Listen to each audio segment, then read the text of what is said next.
good morning, good morning, and welcome to another fabulous day of learning at Oakview Elementary School, where our vision is to promote a high-performing culture and climate that inspires our community of learners to achieve academic excellence. Our mission is to reach, to teach, and to equip, and our theme for the year is maximizing our potential. So let's all pause now so that we can recite our student creed. I'm an Oakview Elementary School student. I have great expectations for myself. I accept the challenge to become the best student that I can be. I am proud of my school. The vision of Oakview is to promote a high-performing culture and climate to inspire our community of learners to achieve academic excellence. I accept the responsibility of my behavior and its results. I am determined to be safe, responsible, productive, and respectful. I have high expectations for myself, and I will reach my full potential. I choose to be great. Boys and girls, this week it is Read Across America Celebration Week. On Monday, in honor of the book The 500 Hats of Bartholomew Cubbins, Wear a Hat to School. On Tuesday, in honor of the book Oh, the Places You'll Go, Wear a Shirt from a Place You Have Visited. On Wednesday, in honor of the book I Can Lick 30 Tigers Today, Dress in Stripes. On Thursday, in honor of the book Green Eggs and Ham, Wear Green. And on Friday, in honor of the book Hooray for Diffin' Doofer Day, Dress for the Job You Want in the Future. Boys and girls, we hope you have a great time on Read Across America Celebration Week. Boys and girls, from February 28th through March 4th, it is our virtual book fair. Shop online with Little Shop of Stories and support Oakview Elementary. Find the perfect book as you browse brand new titles, beloved classics, intriguing nonfiction, and so much more. Visit the virtual fair at littleshopbookfairs.square.site. Boys and girls, to celebrate Read Across America Week, we're going to give you a sample of each day's story. Today's story, The 500 Hats of Bartholomew Cubbins. Welcome to another great amazing book show. Today we'll be reading The 500 Hats of Bartholomew Cubbins by Dr. Seuss. In the beginning, Bartholomew Cubbins didn't have 500 hats. He had only one hat. It was an old one that had belonged to his father and his father's father before him. It was probably the oldest and the plainest hat in the whole kingdom of Did, where Bartholomew Cubbins lived. But Bartholomew liked it, especially because of the feather that always pointed straight up in the air. The kingdom of Did was ruled by King Derwin. His palace stood high on the top of the mountain. From his balcony, he looked down over the houses of all his subjects. First, over the spires of the noblemen's castles, across the broad roofs of the rich men's mansions, then over the little houses of the townsfolk, to the huts of the farmers far off in their fields. It was a mighty view, and it made King Derwin feel mighty important. Far off in the fields, on the edge of Cranberry Bog, stood the hut of Cubbins' family. From the small door, Bartholomew looked across the huts of the farmers, to the houses of the townsfolk, then to the rich men's mansions, and to the noblemen's castles, up to the great towering palace of the king. It was exactly the same view that King Derwin saw from his balcony, but Bartholomew saw it backward. It was a mighty view, but it made Bartholomew Cubbins feel mighty small. Good morning, ladies and gentlemen, boys and girls, and welcome to The View. Oakview, that is. I am Miss J. Moore. And I am Mr. DeVaris Mathis. Thank you for tuning in. I'm sorry, what's wrong? I'm sorry. It's just that today's the last day of Black History Month. Oh. That may be true, but our quest for knowledge isn't over yet.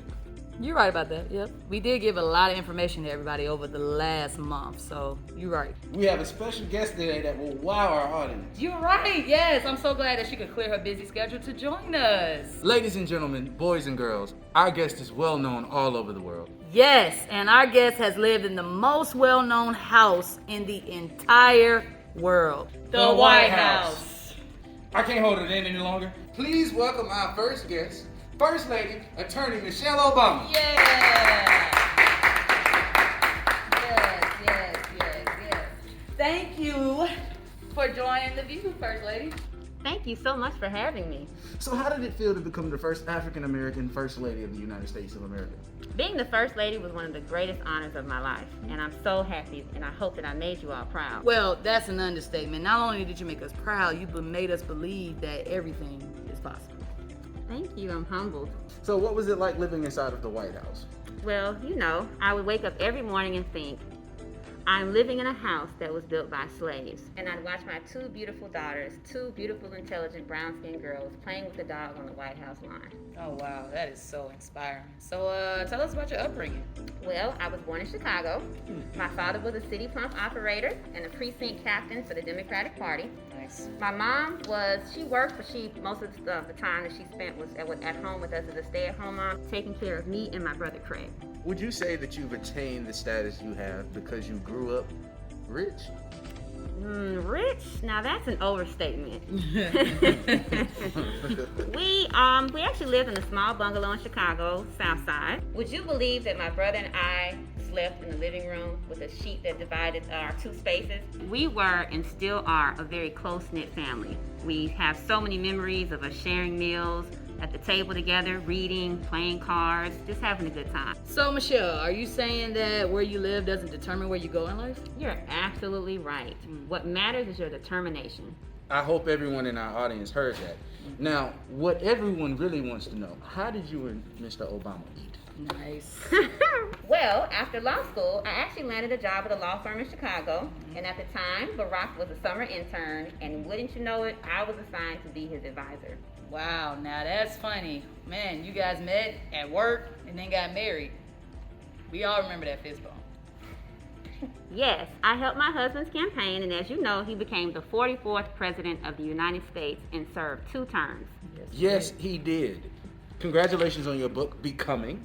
On its first day, it sold 725,000 copies, and 2 million copies in North America were sold within the first 15 days of it being released on the market. Thank you. And today, every member of our audience is going to receive an autographed copy of my book,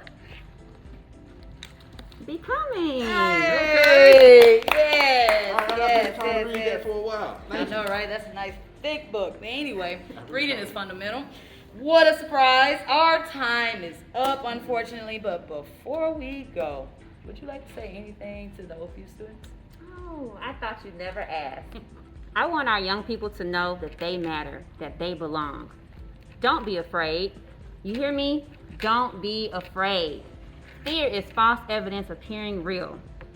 Be focused, be determined, work hard, be hopeful, be empowered. Create new opportunities for your family.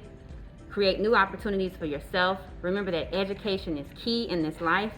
You can empower yourself with a good education. Then get out there and use that education to build a country worthy of your boundless promises.